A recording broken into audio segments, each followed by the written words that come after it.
Hey, you like cars? Yo, what's good? We are back. You know what time it is. I don't even have to tell you. You already know how we get down around here. CarQuicks Podcast, episode 79. Welcome back. How are you doing? I'm doing good. Hope everybody in your life, family, friends, kids, loved ones, as I always say, hope they're always doing good, doing well. The goals and stuff, like I said, so we're only partly into 2025, but let's just keep the momentum going, right? Let's keep the things going for our resolutions and the things that we want to accomplish and do this year, the changes we want to make and do and implement. Let's keep it going. So glad to be back. Another episode. It's been a very fun-filled car news week. I can say so myself because I've been reading a bunch of things. Plus, we had some very famous shows happening across the world that are well known. If you're in my lane, if you like what I like, it's well known. But let's just drive right in. Okay, let's drive right into some of the news that I want to discuss and talk about. And I want to get into something that is. It's funny because I've talked about this enough. Well, many times, many episodes, this has come up very recently, came up again, but we're talking about Dodge again, right? So we already know that the original CEO, Carlos Tavares, abruptly around Thanksgiving weekend decided to peace out. He was like, see y'all later. The sales are down. I think Dodge said their Ram truck sales are down like 44% on specific models, 21% on other models. I mean, all bad. Okay, I'm talking, it just wasn't a good look. Everybody knew that. So the original CEO, his name is Kuniskis, if that's you say his last name correctly. Well, one of the recent articles, he was talking to Road and Track. I guess they were interviewing him or somebody at the company, and they were talking about the HEMI V8. Now, I know this is like beating a dead horse. Just everybody's like, yo, come on, son. The V8, y'all got to let it go, okay? And I think the reason why it keeps coming up is because, like I said before, and I've said it many times, the trajectory of Dodge with the Chargers and Scat Packs and the HEMI and all these things, whatever cliches you want to have about it and other things, from a business standpoint, the trajectory was doing this. It was going up. Even if there was sales a dip, even if there were some sitting on a lot here and there, or some other Dodge dealership somewhere in the country, either way, the trajectory overall was going up. Definitely not what it's doing now, which is going down. So he was asked about the V8. And I got a quote from him. He said, I have to know what the performance of this truck first before I say HEMI is a problem. That's what he was talking about to Road and Track. He went on to say, because I hear the noise, I hear HEMI, HEMI, HEMI, HEMI, HEMI, HEMI. But is it real or is it noise because you took it away? We all like that. We're all like that, he's saying. You took something away that I love, and I love it too. Here's what he's saying. Obviously, he is hearing from consumers inside the internal team, externally with the consumers who are buying these trucks and these cars. They're hearing about bring back the V8. Bring it back, please. Bring it back as fast as you can. What he is saying is that currently right now, and I'm just going to talk about trucks, Ram trucks in particular, the RHO has a twin turbo inline six that would eventually make its way into the Charger, which is basically the motor that they created alongside whatever EV initiatives that they have. Like they have a Ram EV and things like that I talked about last podcast, actually 2 podcasts ago. But what he's saying is that they have to see what the numbers will actually do when they get a better team around advertising, marketing, and talking about the RHO truck that has this inline twin turbo 6. It makes 540 horsepower. It's no slouch. There are articles from like thedrive.com that said this is basically equivalent to the TRX. No, it doesn't have the headline reaching 700 plus horsepower supercharged HEMI V8, but it's no slouch. And what he's saying from a business perspective makes a lot of sense. Before I call the issues that we have being that we took away something that everybody loves, because he wants to know if it's just noise. The enthusiasts like myself or other people may say, yo, y'all messed up. Bring back the V8. But I ain't buying one. I'm just talking about the perspective of like what y'all were doing with that car model. But was I really at the Dodge dealership like, I'm really looking for them HEMI V8s? I wasn't. Okay. And so a lot of people aren't. A lot of people just say it because from the armchair coaching that we do, we're like, this is what the people wanted, which a majority of people do want who are shopping for those cars. Now, does it dictate whether their new trucks are doing bad because there is no V8 option? That's what he has to find out. And I would imagine that he's going to let this RHO truck and this inline twin turbo 6 make its way through at least a year to kind of find out, okay, are we dealing with bad marketing and development and C-suite team and just the organization as a whole? Or has the market truly said, get rid of this motor, we don't care, put the V8 back in the truck? We're going to find out. What he did say is that the architecture for the current chassis of the trucks and the cars and things like that were made with some EV infrastructure architecture in mind, and that the current HEMI V8 was not made to be put into that chassis. What he did say is that it's not impossible. He's not saying no. What he's saying is, let's see how this all plays out. So that's just another sprinkling of encouragement for anybody that's on the fence, or for anybody that's wondering whether Dodge and Stellantis and all this group can kind of reverse course. Can they get back to a point in time when they were actually doing something correct, even if they were getting blasted for making the same thing over and over? Which is funny, because that's human nature. Human nature is like, you got a good thing going, and then we're always like, oh man, it's the same old, same old. Why don't they do something different? They hear that, they do something different. We're like, man, I remember the good old days when we used to have what you decided that you were bored of. It's just what happens. It's human nature. You got a good thing going. You're doing it so well. You're executing it so well that everybody's just bored of you. And they're like, I mean, it's time to do something else different. You just been doing this so well. What else you got?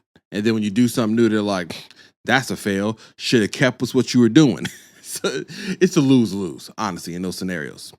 But moving along, there's something I saw on the drive.com. I was reading some articles on there, and they had an article about a vehicle at Copart, which is usually where somebody crashes some car and you want to salvage title something or get something for parts. They had a Bentley Continental, a twin turbo W12 one, which was like $170,000 plus or something like that back in like 2005. I think it was like an 06 model. The real headline about this entire article, and while I was reading it, was because this car, which is unreal, had 514,000 miles. 636,000 miles to be exact. That's insane. On a Bentley, the W12, and what's crazy is that it was at Copart because it looked like it had some front end damage, but it's not like a blasted hoopty. It's not like a bucket of a Bentley. The interior, the motor, I mean, it all looked in shape. 500,000 miles. This interior I thought was going to be literally a bucket on a steering column, like just completely trash. But from the images, I'll show you on the screen if you're watching the video. Like and subscribe if you're not. This actually looks really good. 500,000 miles in a W12 is crazy. I mean, that's 26,000 miles for the past 20 years. So in 2005, it came out. That's a really good time. I'm not even going to front. You've been the W12 twin turbo just running around the streets for this many miles. You got your money's worth. All of it. And it looks like, I don't know if it was like service at a Bentley dealership. I mean, but just imagine you pick this up for like pennies on the dollar, fix a little front end damage, find out this entire thing has been rebuilt, covered, restored, maintained at a dealership, just top to bottom, because it would have to be, unless secretly the W12 inside of these Bentleys is that rock solid that all you got to do is change the oil and the spark plugs, which they probably changed 5 times. I don't know if it has a timing belt, timing chain. I don't know. All I know is that 500,000 miles on any car, even a Toyota Sienna, is worthwhile news. On a Bentley, that's crazy. Now, getting on to some more real news. I was actually talking to somebody that I work with who was actually asking me about this particular car. And it's funny that I just see an article that's talking about Ford Mustang, the EcoBoost one. I was actually talking to somebody at my job who was interested in the EcoBoost one. He just asked me if it's reliable, how is it? And funny enough, I've never actually dealt with or met someone who actually had an EcoBoost Mustang. But RTR, which is Ready to Rock, the company that partnered with Ford, from Von Gittin Jr., the race car driver, drifter, very well-known name. He has a lineup of cars that he makes for Ford, taking their model, putting the RTR. Think of like Celine, Roush, all those companies from back in the day. This is similar thing that Ford is doing with their Mustangs called the RTR. And they have one for the EcoBoost Mustang, which they're trying to make like the halo of the EcoBoost models, right? It has bigger wheels, 19-inch wheels, bigger Brembo brakes, fixed spoiler. The debut or the preview they showed had a camouflage on it to, I guess, kind of try to hide a little bit what it looked like. Obviously, we already know what a Mustang looks like, so there's nothing to really hide because they're already been redesigned and we've seen it.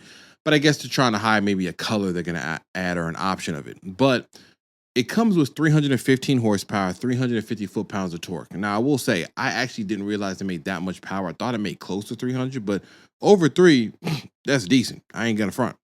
The only caveat is that they no longer offer a manual on the EcoBoost. They discontinued that, I think, last year in the 2024 models, and now it's only automatic or the 10-speed or whatever transmission's inside of the Mustang. I believe it's a 10-speed one, which is a very good transmission. So I'm not knocking it.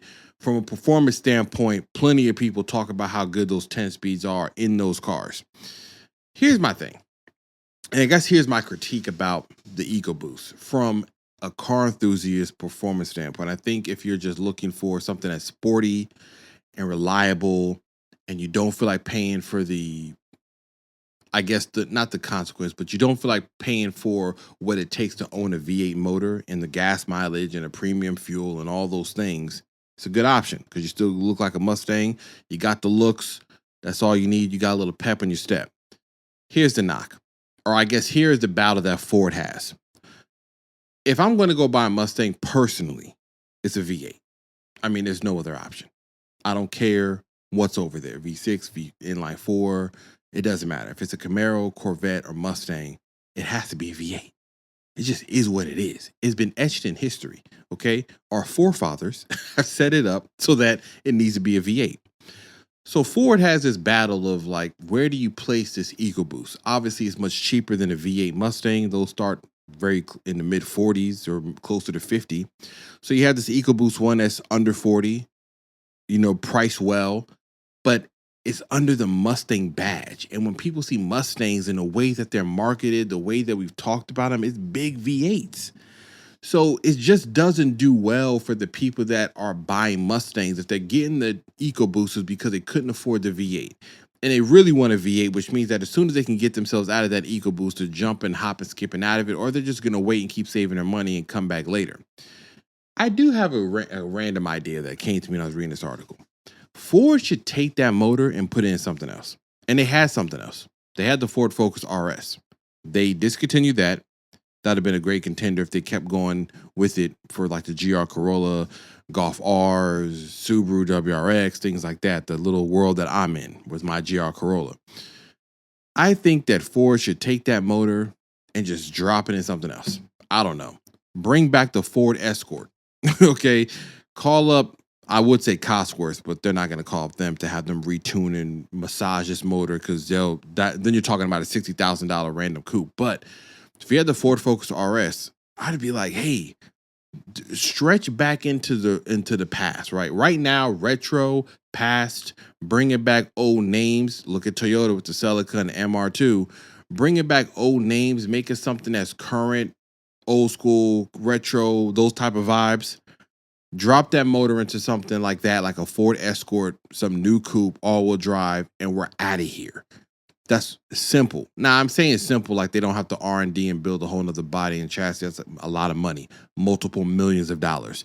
But just imagine they're like, we're bringing back the Ford Escort RS. We're just bringing back the Ford Escort. Maybe Ford wants to get back into the small compact car and they want to try to find something that can compete with the Corolla and compete with the Honda Civic and the Elantras and the Kia K4s and all that. And they're like, we're bringing back the Escort. Then you drop that motor into an all-wheel drive, wide body flares, okay? Follow me. Jump back into the rally racing world. Ford Performance, they're already into racing. This ain't far-fetched. They got a Ford Fiesta out there rallying. I'm not far off. Drop that to a street one. 315 horsepower, 350 foot-pounds of torque, all-wheel drive, 6-speed manual. I'm on to something. I'm on to something. That's what I think they should do. It doesn't look bad as an RTR one, but I just know that the target owners that are looking at Mustangs, like I said, it's just like if you're not in the big engine, if you're not in the V8, it's a hard sell. Especially when all you see is dark horses and GT 500s and 350s and GTs, and here you come with the EcoBoost. I mean, even that group ain't even giving you that much love. There might be a few that say it's much lighter, so it's better for like a autocross racetrack type car, but if you ain't racing, you're just gonna be at the light like, dang, wish I had 4 more cylinders. Okay. Now getting on to something else that's kind of track related, and that is something from Hyundai. Now it does deal with their EV car, but it deals specifically with the Ioniq 5N, which I've yet to drive. One day it's going to happen. I do think that car is cool and intrigues me. But they have a special edition that they partner with one of the most renowned names in the world of motorsports and drifting. That's Mr. DK, Drift King himself, Kiichi Tashua. I'm saying it wrong, but I literally listened to the pronunciation, but I forgot it, man. What can I say? I'm only human. But we all know who DK is. Drift King, renowned for popularizing drifting, making it more popular, bringing it into the forefront, showing people what type of driving style he had. Well, he has made a version of the Ioniq 5N called the DK Edition, which, I mean, I think it's pretty cool. I'm not gonna lie. I mean, obviously, most people think of a DK edition. They're probably like, why don't we have a GR86 DK edition? Why don't we have some other rear-wheel drive sports car DK edition? And what he said about the Ioniq 5N was that it had excited him, and that's why he decided to partner with them. I guess because if you've been driving so many of the most world-known JDM classics, S15s, Silvias, RX-7s, R34 Skylines, 300ZXs. Like, he came from the era and he was deep in it with all the icons. So he probably needs to find something that kind of presses a different button for him. Where he's like, listen, this felt different. Electric, it had power, instant torque. I want to set this up to drive like my style. And that's how we ended up with the DK edition. One of the big differences is that it has larger brakes. There's a lot of green accents. One of his signature colors is like this green color. I could say like forest green, but you'll see in the picture what it looks like. So there's a lot of green accents, large fixed wing. I don't know if it's carbon fiber or anything, but it's a large fixed wing. I don't know if the stance looks like it's a little bit lower, but there is front lips and splitters and things on the side skirts and in the rear and in the front to help lower the ground effects and lower the way the car looks.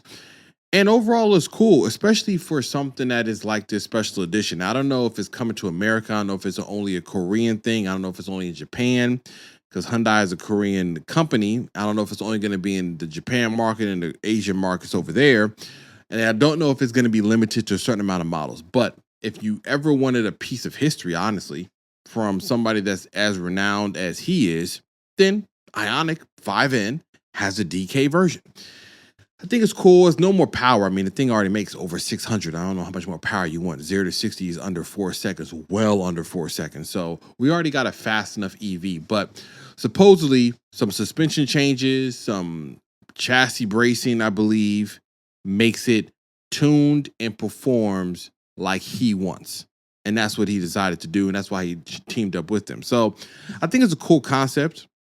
I'm sure plenty of people are going to be like, listen, give me a DK version AE86 or something. I don't care about no Ioniq 5M. But like I said, it excites him, and I'm excited for it. Now, continuing on with some electric SUV type news, the Model Y got redesigned. It was announced in the Chinese, Asian markets, but it's going to basically look the exact same when it comes to the US. And that's the Model Y Juniper edition. Now, the overall shape of this car has not changed. I don't think Elon's going to change anything on the shape of this car until the bitter end, okay? But I will say this. The new updated, sleeker, thinner looking lights, the light bar in the front, the rear light bar and the rear tail lights, it looks good. I'm not mad. It does look better than an outgoing model. It does benefit from the redesign of the interior that the Model 3 had. a larger touchscreen in the rear. They're just cleaning up and more minimalizing the interior. Now, I always critique that Tesla interiors, to me, they are minimal, but I think some of it is like, it's just a little lazy. It's just easier to say I'm going to put a screen on the front, put a screen on the dash. I don't got to worry about designing buttons and things around it. And I've shown plenty of examples. I've said this more than once. Plenty of examples from other car manufacturers have shown that you can have the simplified EV type interior and still design things into it. So I still think that that's what's lacking in this car. But overall, the same infrastructure, the same charging network, the same range, all of that's what makes the Model Y one of the best-selling electric SUVs in the globe. They're just continuing that on, cleaning up the headlights, and it doesn't look bad. I think it does look good. Some people hate the design. I was looking online, and people are like, this don't look good at all. And I'm like, I mean, it wasn't like it was... I mean, it ain't Cybertruck bad, but it's still clean. I don't know why people don't like the fact that it has a big light bar around the front. I think that's I think it can get overused. It probably is on its way to getting overused, where all these electric SUVs have one giant light bar around the front of it just to kind of signify that I'm an electric car. But it seems to be the design element that the masses are buying into. And speaking about buying into stuff, let's jump into something else. A while back, I don't know when. Must have been episode, like in the 50s or something. I was talking about Sony and Honda had teamed up they showed a concept of an electric car called Afeela, which I still think the name is terrible, but what can I do? They kept it, okay? Nobody called me. I asked them to, said, hey, I got something for you. I'm guaranteed we all sit together in one day, come with a better name, but Afeela it is. So at the Consumer Electronics Show, CES, that was happening in Vegas last week, they showed off the final version and the pricing, but to give you a refresher, it's a 482 horsepower, 91 kilowatt battery, 300-mile range, 150 kilowatt charging rate electric car. Together with Sony and Honda, they came together to make this architecture to build this car.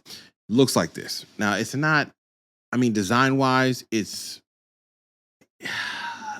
fairly generic. I'll just say that. It's not, you're not going to see one and say, I'm looking at something that's like just, I guess it's middle of the road. That's a better way to put it.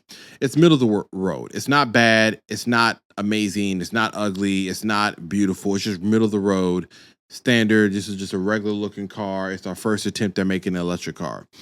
And one of the critiques that they had with this car comes down to the price. And I'm stunned. Okay. Like I told you, we got a 482 horsepower, 300-mile range, 91 kilowatt hour battery. It has a yoke style steering wheel, which is a bad idea, but here we are. Interior wise, oh man, just look at this. I'm not feeling this interior, and I have to look at a picture of it again. It's just, this front dashboard layout is all screens. And the screens are divided by black borders because you couldn't just have one giant seamless LED screen wrapping around you, which would make it a lot cleaner. But we have borders, and you could tell that it's a separate screen on each one of these. It just doesn't look good. I don't know which other way to put it. This yoke style steering wheel and all these screens just screams to me like we took whatever random LCD screens we had in our production line and slapped them on the dashboard and said, welcome to the future. No. It just doesn't look, it's highly distracting. I can't imagine you driving like this and you got 3 screens to your passenger. He's over there watching YouTube, listening to music, swiping away on directions or a menu for where you're going to go eat. And then you got the side view cameras on each side. It's just so much happening at the same time that we're getting back to the old days where we were looking at MapQuest directions in one hand and trying to put a CD in the stereo in our other hand.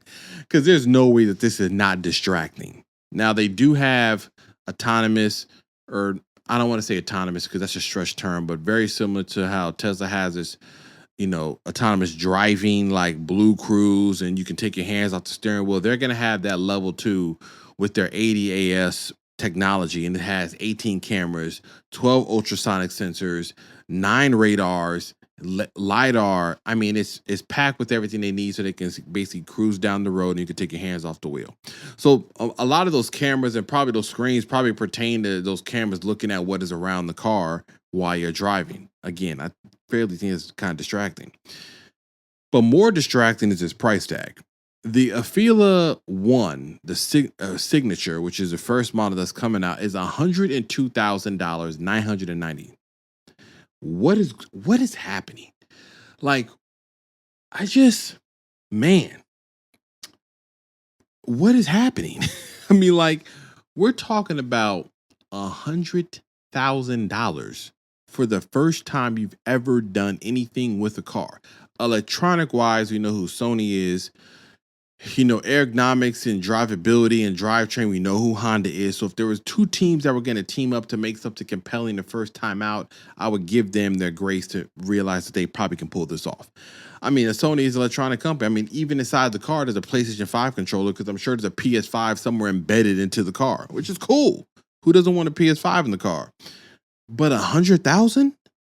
I mean, if you're really, you gotta be a Sony fan. I mean, you really gotta be wanting to blaze trails, because for $100,000, unfortunately, a Model 3 performance is wiping the floor of this from a performance standpoint. Range is similar. I mean, 300-mile range is good, but I guess you would want something different. I guess I'll give you that. If you wanted something different, if you didn't want to go the same route as Lucid and Tesla and maybe some of the other commodity companies, you didn't want a Blazer EV, you didn't want an Equinox EV, you didn't want whatever Hyundai was doing, you don't want what all these other companies are doing. If you just wanted to be like in your own lane and try something fresh and new, then it does make sense to lease one of these.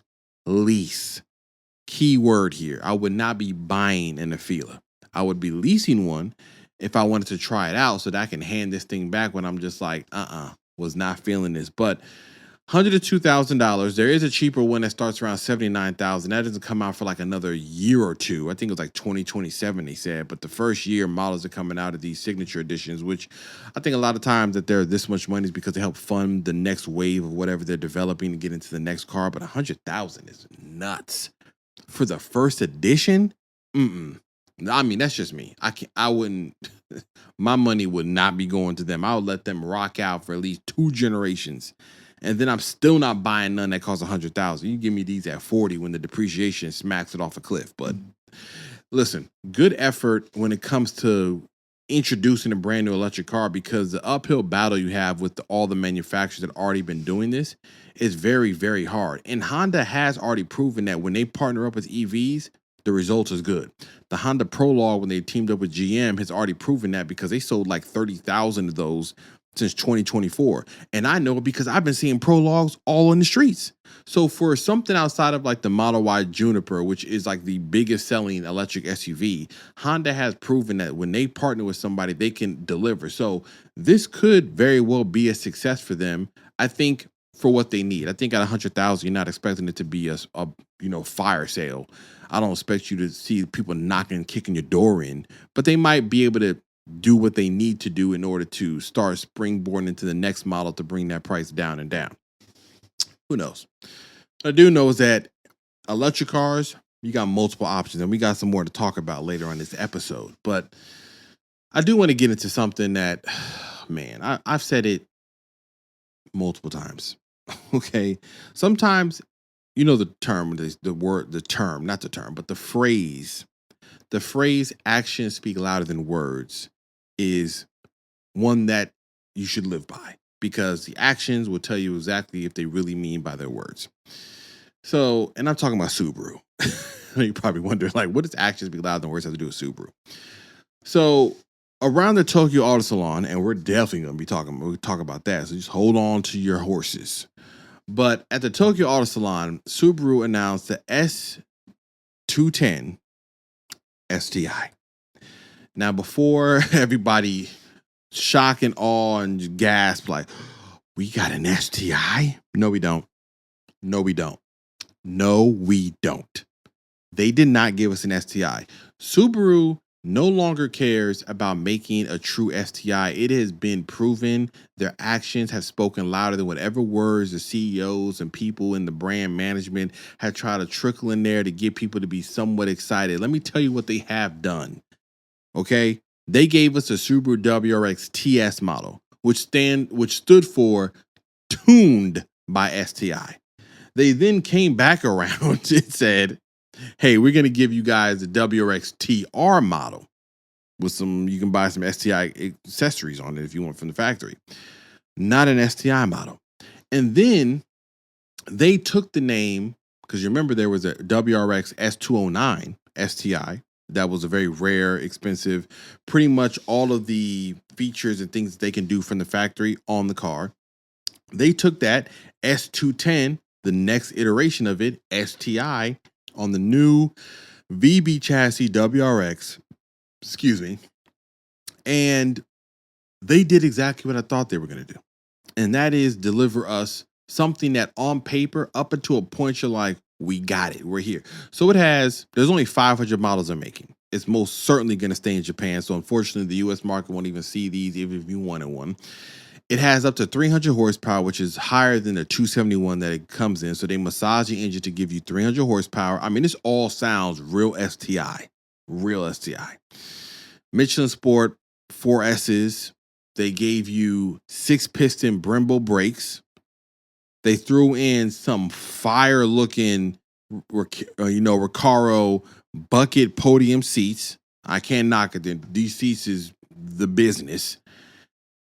Lip spoilers. They gave you fixed rear spoiler. It looks better than all the other WRXs. I don't know if the fenders were painted. I believe they may have been, or they were just a darker tone. It just looks better. And so on paper, if I tell you that, you're like, bro, that's an STI. What we talking about? Let's get a party started. They threw in the Recaros. They threw in the Recaros. They threw in the 300 horsepower. We got 6-piston Brembo brakes. We got a fixed wing. We got little ground effects. We got lip spoilers and side skirts. What we talking about? That's an STI. And then I'm going to tell you, but it has a CVT only. And then you're going to say, excuse me? Wait. But the WRX has a manual transmission, a 6-speed manual. What we talking about?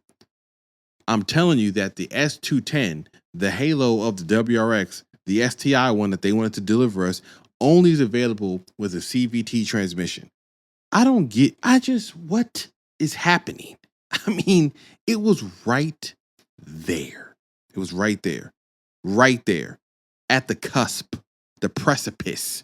It was right there. Slap a 6-speed manual in this thing, and please stop playing with everybody's emotions. I mean, Subaru has been so close to saying, now, all intents and purposes, from outside of the transmission choice being horrific, everything else would add up to an STI model. Now, granted, I would probably like a little bit more done on the outside of the body, maybe a little bit wider, maybe, just trying to give it a little bit more muscular stance to separate it from the standard WRX, similar to what the older STIs would do, even though they all kind of similarly had the same wide body, but the stance of it kind of made you see that this is an STI. But the CVT, oh my goodness gracious. Like, if you're a Subaru, if you're a WRX fan and you've just been hoping and waiting and praying, it's just not going to happen. I mean, the rumors started off with them making some 400 horsepower STI. And I said, listen, if they do that, I mean, a lot of folks are going to be on board. But seeing this S210 model that who knows what's going to be priced at, probably over near $70,000. Only a CVT is crazy. Because I'm like, why are we slapping these crazy bucket seats in there? We got better suspension upgrades. We got new strut bars, chassis tuning, fixed wing, and then you're going to hold it back with the CVT. And listen, I'm not saying that DCTs and dual clutches and automatics can't be performance oriented, but the reviews and everything about the CVT, however sport tune they did it, just weren't really saying that. They were saying it's holding it back. That is really not as exciting. So, only thing I can say is that only 500 are going to be made. They're clearly going to be bought up. Don't think that because of my own critique, I was going to buy one. They're still going to buy them. Even if they have a CVT, even if it's not a manual, even if it's not as engaging of a driver's car as you would want in the STIs of old, they're still probably going to sell out of every single one of them because of how little there are out there. So, that's the closer we got to an STI. I jokingly say that, listen, they don't care. They're not going to give us a full-fledged one. This is probably as close as you're going to get until, I can keep saying until, but I think this is it. I think we saw the top. This is it. This is what we got. You want a manual one, go grab a TR. That's the closest thing you're going to get. There's rumors of a 400 horsepower version. It ain't gonna happen. Just go ahead, put that away in the box. Maybe, just maybe, the next iteration of whatever model the WRX is gonna take on, just maybe, is your last shot until it's pretty much all electric and it's over with anyway. So go grab one of them blob eyes, go grab a bug eye, go grab a hawk eye, because that's all you got. Okay. Now, if you do have unlimited funds, or a lot of them, the pricing for the Corvette ZR1 dropped. And my goodness, I'm not saying I can afford one, because I can't. But in the realm of performance cars at this level, 1,064 horsepower, 233 mile per hour top speed, this is a bargain. I mean, you're talking about GT3 RSs, McLaren 765 LTs, Lamborghini Revueltos. I mean, we're talking about, that's a $600,000 car. A 765 LT is near $400,000. A GT3 RS is well past $300,000. It's closer to $500,000 considering the markups you got to play at the Porsche dealership. The ZR1 is going to start at $174,995. What? I can't wait for them to test this car against everything, because we got Senna's P1s, McLaren W1s, F80s, F12s. I mean, there's a mass list of cars that are 3 and 10 times X the amount of money that a ZR1 costs. And given what this thing is already showing it can do at $175,000, that's outrageous. I mean, unless you really want, obviously you want a Porsche. We're not going to act like they don't make excellent cars. But if you're like looking for like price per dollar, performance per dollar, and the ZR1 looks dope to me. I don't think it's any less exciting looking than the GT3. I don't think it's any less quality than those cars because of what GM has done on the C8. So I'm not knocking it at all. I'm saying compared to those cars and what they cost, it's going to be a great time to see these comparisons. And they say, we just put this car up against a $500,000 supercar, hypercar, and this thing is on its back, or it's passing it, or whatever performance metrics they put it on. So the Corvette ZR1 pricing is out. Everybody immediately was like, yeah, but with the markets of $300,000. Funny enough, there is so many like MSRP only Corvette dealerships. I remember reading that when the C8 first came out and the Z06, you know me, I would just be jumping in forums because I just be nosy. And they were like giving a list of all the MSRP dealerships. Some people bought Z06s and said, hey, I put my name on the list for the ZR1 whenever it gets announced. So it's not impossible. I almost feel like they had an easier time of getting an MSRP C8 than we did getting GR Corollas, which is crazy. But the ZR1 at that price point, yeah, somebody at some other district was going to add markup. We notoriously in Houston, I think it was Mac Hayek, had like $100,000 or $90,000 markup on a Z06. So given the shenanigans that they were playing, I can't imagine that we won't have dealerships somewhere in this city that's going to say, listen, we got an allocation. I need $100,000 on top. Now, funny, even at $274,000, it's still cheaper than the next comparison for that type of car and that model. And that's probably what they're going to use as a metric to say, this is why we're charging this much over. But if you got one at MSRP, and if you added the different packages, like the 2LT as a carbon fiber package, like another $9,000, I mean, probably fully optioned out, you probably get a little bit over $200,000. It's still the most craziest thing considering how much power that thing has and the performance of it. So I'm highly excited for the road tests, the performance tests, and we should be getting those very soon. Probably come spring, because who wants to drive a ZR1 in the wintertime? Nobody, unless they take it over to Florida, if they take it over to another state, California, any other place that has like warmer weather, Texas, and they could test it there. Now, moving on to some other news. There is something that I did read that's exciting for what the future could hold, and really how much work it's going to take. So we've talked about Cadillac wanting to be a part of the F1 group, and they finally made their way there. Maybe they're going through Andretti Racing or Andretti Global, whatever the company's called. They had a bunch of a fight because F1 was like, you don't got an engine, you need to get an engine. They're like, we're going to make one, back and forth. They finally make it to F1.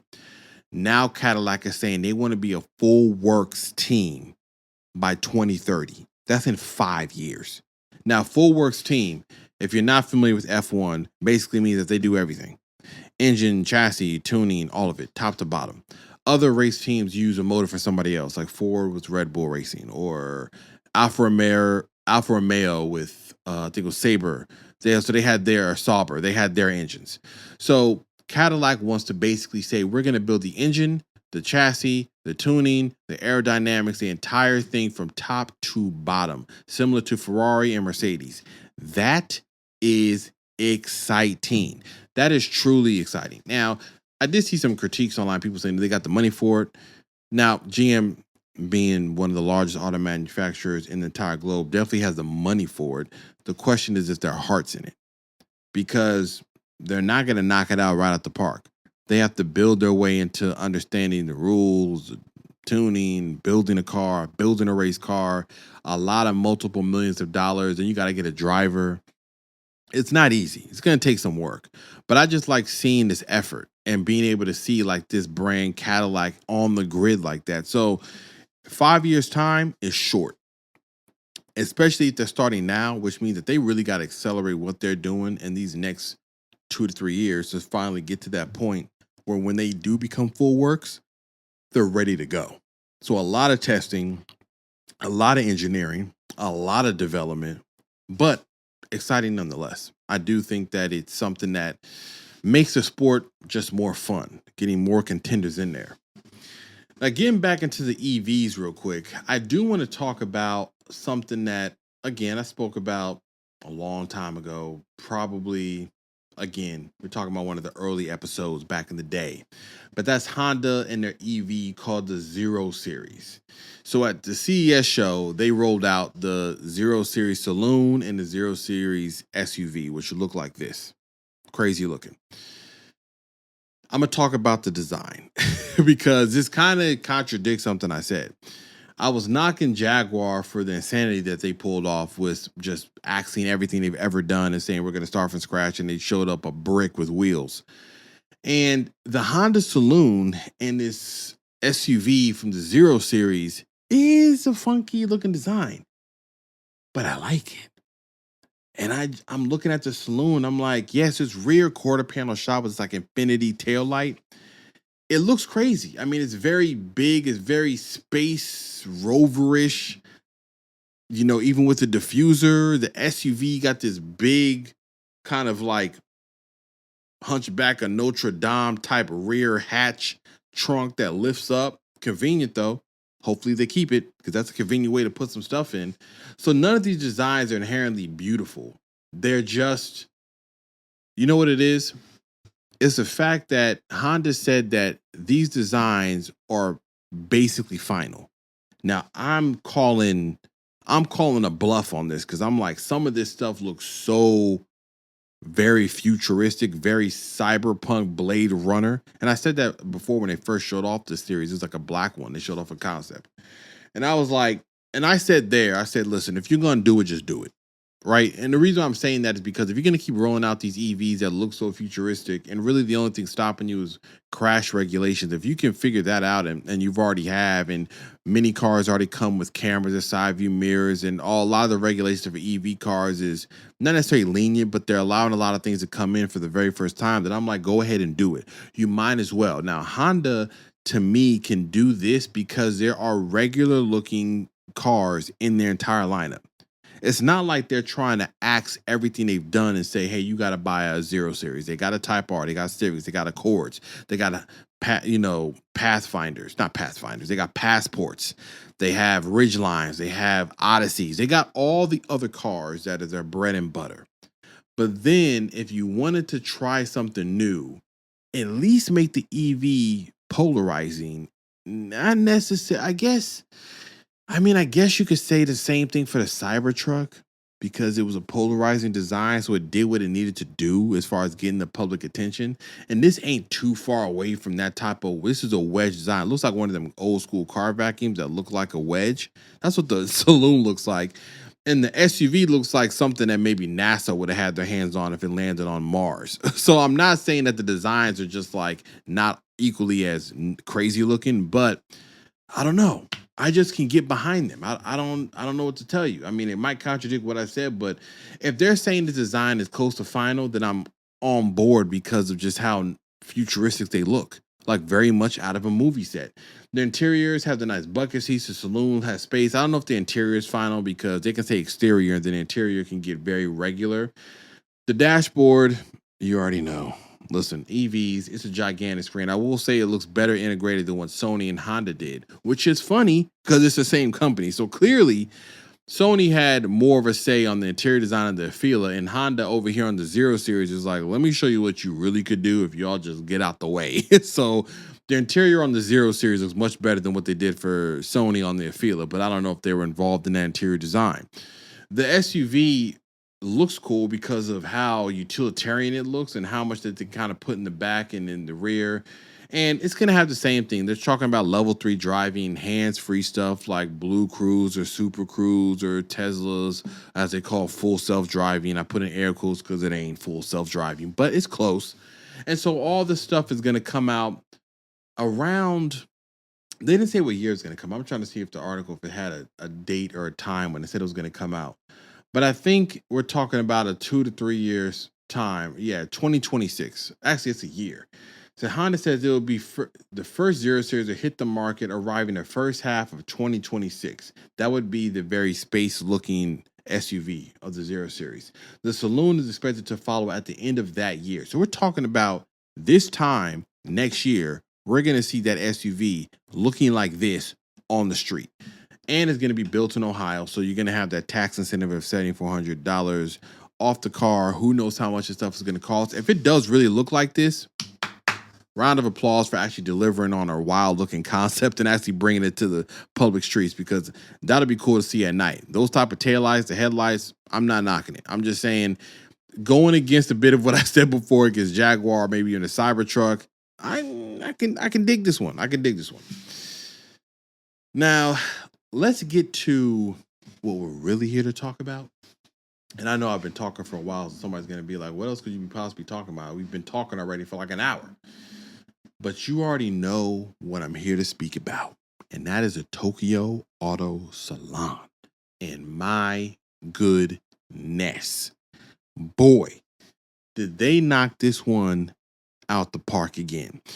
Like I said, 2026, your boy's going to be there, okay? Mark it down, tell your friend, tell a friend, because it's going down. I mean, it has to. It really is no other option. I mean, if I don't get there, then I've done myself a disservice. I got to the SEMA show. I'm going to get some other bucket list stuff, you know, races and things like that. So this is part of it. But the Tokyo Auto Salon was happening this weekend. And once again, I'm looking at the videos on YouTube, looking at people walk around, and it's amazing. It just doesn't stop. I mean, this is my bag, though. The JDM car scene, the car culture, it really helps drive forth something that I want to do on my car, in a GR Corolla. Every time I try to think of a different direction I might want to do, I get brought back to my roots. I get brought back to what I love. And when I look at the show, I'm like, oh, I got to do this. I got to design and do some aero stuff like this. Funny enough, a friend of mine, David, he's out at the Tokyo Auto Salon, and we were messaging each other on Instagram because he had shown me a picture of what he was taking a picture of at Tokyo Auto Salon. And it was of the HKS kit that's on a GR Corolla, which I like. Listen, I'm on board to get that kit for my car. But he was showing it at Pitt Auto Box booth. They had a white one there, and I'll show you a picture of it too. And we were just talking about, we've always discussed like parts available for the GR Corolla, what's coming out, what's available now, why don't we have X, Y, and Z. And like one of the things we just came to the conclusion of, because he had talked to the company Veris, who had a wild booth, and I'll talk about them in a second. But to wrap the story up, he had talked to Veris and asked a question that I was like, listen, if you see anybody over there and you can translate a question, ask them like, what's really good, what's making the stuff for the GR Corolla, because we out here in the dust. And they said they just don't know what to make. They don't know what the market is. There is a point there. And you know what? Let me hold that point. Let me just talk about the Tokyo Auto Salon first, and then I'm gonna come back to that point because I kind of want to talk a little bit more about that. I have some other opinions on it, And this is going to kind of segue into why we're going to do this GR Corolla only podcast, because of how much we talk about this car and how much we love the platform. But anyways, Tokyo Auto Salon happened. Amazing cars, amazing builds. The videos do not do it justice. I know when I get there, I'm gonna need 2 days there. I'm not doing it in one day. All the videos I've seen, people have been there 3, 4, 5, 6 times. So they go for one day and they wrap it up. I'm gonna be in there for as many days as I can. If it's 3 days, guess what I'm there for? 3 days, covering the entire thing from top to bottoms. One of the big announcements, which you saw, if you watched my podcast last week, I talked about the Lamborghini Miura that Liberty Walk had done. And it, just to give you some more information on it, this was a full-fledged V12 Miura, a multi-million-dollar car that they slapped a wide-body kit on. So, of course, if you go into the chatter of the internet, folks is up in arms, can't believe it's sacrilege, you can't do that, shouldn't have touched it, he ruined it. Once again, they're over there putting wide-body kits on stuff, all blah, blah, blah.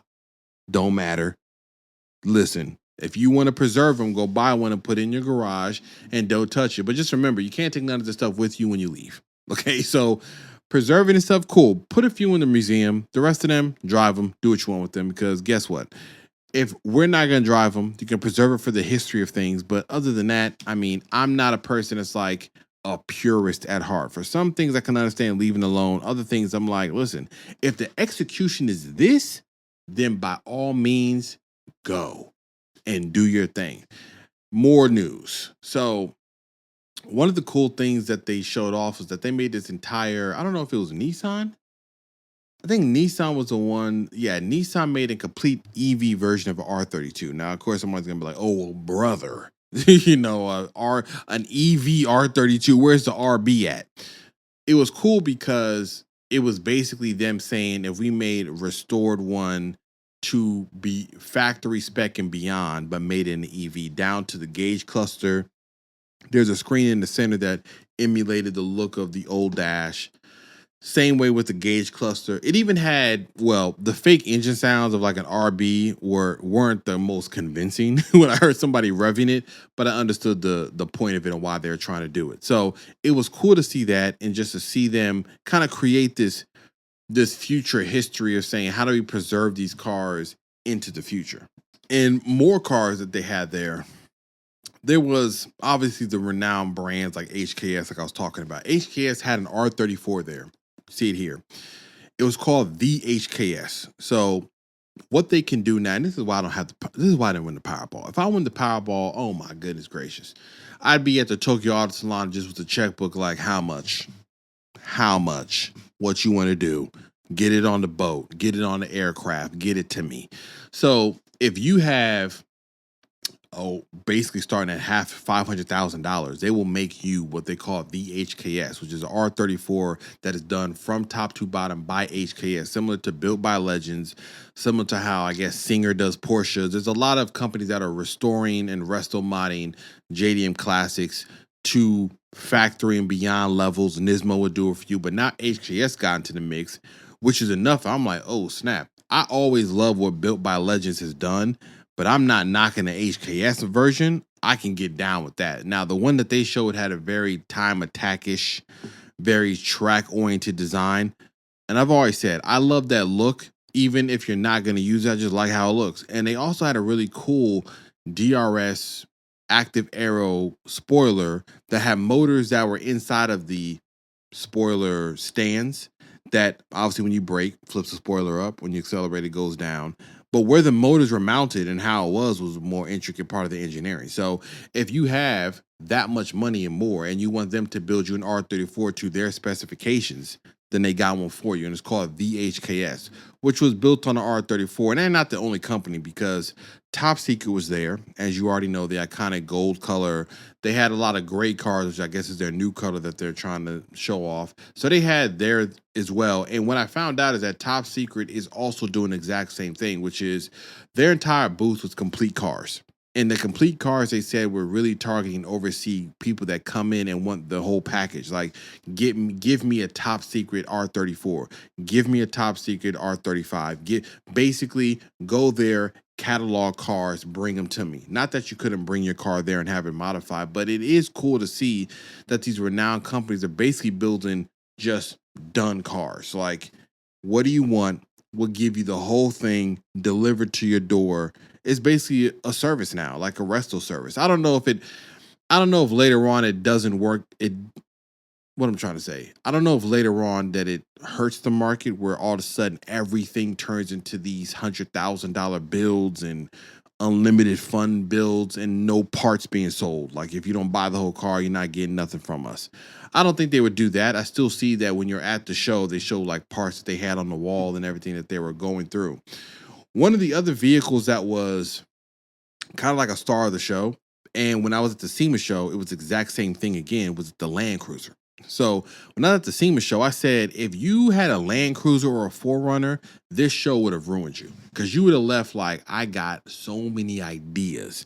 And at the Tokyo Auto Salon, it's the same thing. They had one from 326 Power that was slammed on the ground. This is an acquired taste. Anybody else would be like, this is absolutely ruined. What are you thinking? But that's what that company does. That is what they're known for. So for them, this matches their design, what they do. There are plenty other more, I guess, regular or more normally done Land Cruisers from like Blitz and other companies that they did, and all of them look really good. Now, Veris had a booth that had, and I don't have an S2000 anymore, but I did have one. If I had one, they had these new wide body kits for the S2000, and boy, oh boy, you want to talk about reviving a chassis? I mean, that's kind of one of my things about the GR Corolla. We're going to get to that. That is, Veris made these kits for the S2000, and if you have one, you saw this, and you're like, if this is your style, it's aggressive, it's a lot, very track focused looking, but I mean, that's what I like. These kits look fire. I mean, it completely changed how the S2000 looks. They also had an update to the Civic Type R. They had some updates to the Yaris. Just other kits that they had, especially, I mean, Varis. I don't know if you say Varis or Varis. I flip and flop between the two. But their booth was amazing. Arya Maya, the renowned RX-7, their booth had just some of the dopest looking RX-7s. And some of that you've seen before, some of like old school ones. I was looking at this video from Dino DC, and he was looking at an RX-7, and he was like, I've been looking at this car for past 15 years. I didn't realize it was that old. He was looking at a special like candy red one. If I can find a picture, I'll throw it up on the screen. But he was looking at a specific one that I have seen in car magazines, no lie, for that long, and I didn't realize it was that old. Like when he said, I was like, hold on. I've seen this same one too. I was like, it's 15 years old. That's how long I've been looking at pictures of this car from the salon, from car magazines. I mean, that just shows you just how long this has been going on and just how much I've been enamored with all of this stuff. Now, moving on to other debuts they had, there was plenty of K-Vans. Cool Racing had a crazy looking A90 Supra. You see this. This is full on Transformers. Okay, this is Gundam Wing inspired. Now, this isn't for everybody. Like, you're looking at this, you're gonna say, there's no way I'm doing an A90 Supra like this. This is absolutely too aggressive. But that's just what they do. That's who these are the people that made this wide body Prius. So this is what they do. This is their normal bag, getting down with these cars. Other things that came out, they had stuff from Spoon. They had stuff from all the main manufacturers. They had the DK edition Ioniq 5N on display there. That's kind of when they first announced this partnership there. And they also had this interesting thing from Tom's Racing.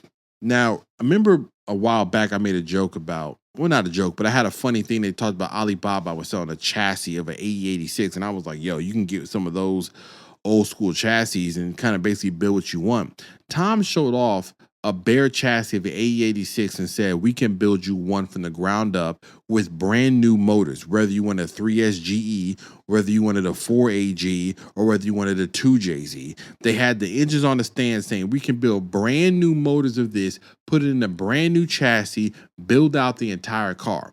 Now, I jokingly said with my friend, I said, so are those the same chassis from Alibaba, or are they building their own chassis? I think it comes from the same mass supplier, but they're realizing if we take our name, put our parts on it, build it together. Now, where do they get the interior pieces, dashboards, electronics? That is what I don't know, because he just showed the bare chassis and the motor, saying we can build you out one. Now, if they're building out race spec, then the interior stuff doesn't really matter. We could just make up any dashboard and just put a roll cage in it and call it a day. If they're trying to make road going cars like how Top Secret was building out their R34s, or how HKS made one, then it's going to be different. But if you wanted something brand new, motor and all, then they had it for you. Greddy had Trust Greddy is same two companies. They had I don't even know what the name of this car was, but they had a specific, it's like an old Nissan. I believe it was like a Sora. It might have been a Toyota, it might have been a Sora, but they had a build over there. I'm gonna show the picture. Old school car, twin turbo, inline six. It just looks so period correct and so current that I just loved how it looked. I was looking at videos of people walking around it, and finally on one video, somebody stopped and talked about it, because the only other thing about looking at videos of the Tokyo Auto Salon is that I want them to stop at stuff that they're not going to stop at. Like, there's a gentleman I follow called Forest Reviews, and I love watching his content. And he did a live video, and it was his first time at the Tokyo Auto Salon. And while this stuff is cool to him, I didn't really get the impression that this is really his bag, because he was walking past booths that I was like, bro, I was on the live like, was that garage very? Bust a U-turn, please. Because speaking of them, they had a wild looking Miata kit that I just didn't even know they made.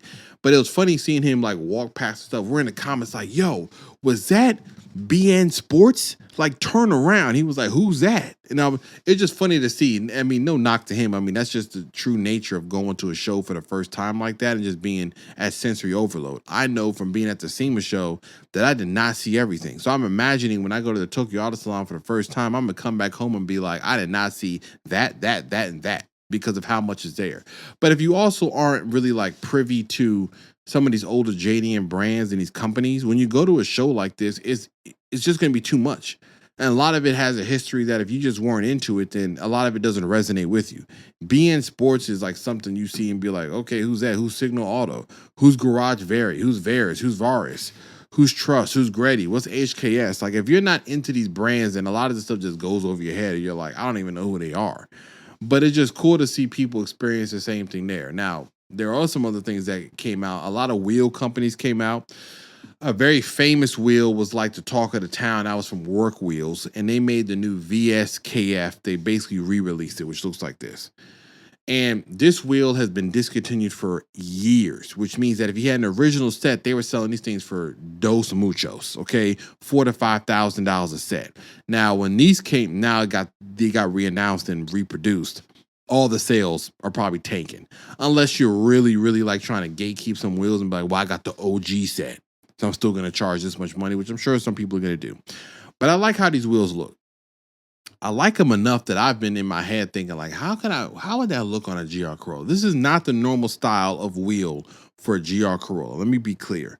This is me embracing more of why I like these shows. And let me get back to what I was saying before about some of the things that we talk about and some of the things that we do when it comes to the performance aspect of the cars, right? Back to what I was saying about the GR Corolla. Right. And just overall, this show was amazing.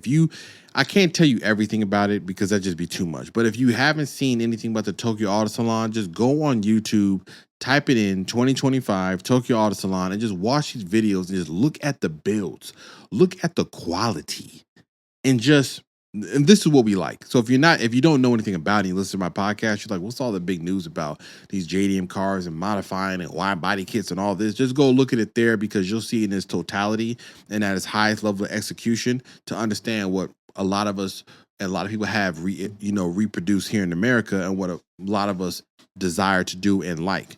But getting back to the GR Corolla, right? GR Corolla updates. Favorite part of the show, but we're going to wrap it into the Tokyo Auto Salon. So I was looking at these work wheels, right? And the reason I was because aside of me, when I look at these videos, I'm always intrigued by the different elements of design and execution that builds take on. They do not follow the beat of the same drum. American way of modifying cars or what we do to cars follows the same beat of the drum because we're extremely vocal about doing something that is against the norm, and the internet chatter almost forcing somebody to go a direction that they almost did not want to go. I could fall victim to it too, because it's just our nature. We might see something where you might decide to paint something a certain color or add some light somewhere. And we're like, what are you doing? But if you really embrace the culture of JDM and Japanese car modifying, then it is being individual. So when I was looking at these wheels, I was like, I like these. I like these enough to put them on a GR Corolla, even though that's not the norm for this car. Normally, most people are putting like more motorsport style wheels, T37s, SSR wheels, other work wheels, Koenigs, NK. Like they're putting on other wheels that have this very sport looking, design. And if you know those wheels, and you know what I'm talking about. This is very much like in the drifter world, VIP world, and rarely is it combined. But seeing some of the builds I saw at the show, I saw elements of people combining that with whatever they were doing. And I don't mean just this wheel. I mean just in general style, from body kit to aero to wheels to anything that they were doing. So one of the things that, to get back to what we were talking about, was Varus. When it came to my friend talking to them, they were like, we don't know what to do because we don't know what the market wants. And we have talked about this a lot when it comes to the GR Corollas, that the market that we have is interesting because there is a small subset that embraces what Japan does, and those companies that we have grown up to know and love and renowned, that we would be willing to pay into to make sure that they almost stay alive in a sense. We're not the people keeping them alive together. But what I'm saying is just keeping that lineage going. And then there's a case of owners that just want to do stuff simple, which is fine. It's a lot more of that in the US because the cost of some of these things are so high that there's no justifying it from a price point. You have to justify it from the idea of the history, the pedigree, the lineage, and where it comes from, and that's why you want to do it. A case in point, the Varus kit for the GR Corolla by itself looks fairly simple. If I tell you the price of it and you look at it and I say it's like $8,000, you'd be like, you're crazy. I'm just going to go get a front lip from X, Y, and Z and throw it on the GR Corolla and be done, which is a majority of what people end up doing. But when I'm looking at these shows, the overall aesthetic is what we like. So we have to basically put our money where our mouth is. That's what my friend, we said. We were talking. I was like, well, I get why they're not making too much stuff if the majority of us that own these cars, only a small group of us are willing to save and wait in order to get certain parts and build it a certain way. It's much easier for everybody to buy $400 to $500 front lip kits and side skirts that look identical and throw it on the car, because from the factory, it does look really good. So you don't have to really do much. And doing any more, you do run the risk of taking away from what they already had designed and did well, to kind of add something that might look too gaudy, or you just misdirected the entire build. But most aren't going to go that route as far as like paying and waiting for these type of parts. So I can see when they say we don't know what else to do because we don't know the market and we don't have a history. Like either the GR Yaris has been out for a long time, and it only was in markets where they're used to doing this. Like in Japan, the GR Yaris is way more popular than the GR Corolla. The GR Corolla only gets up to 500 units per year in Japan.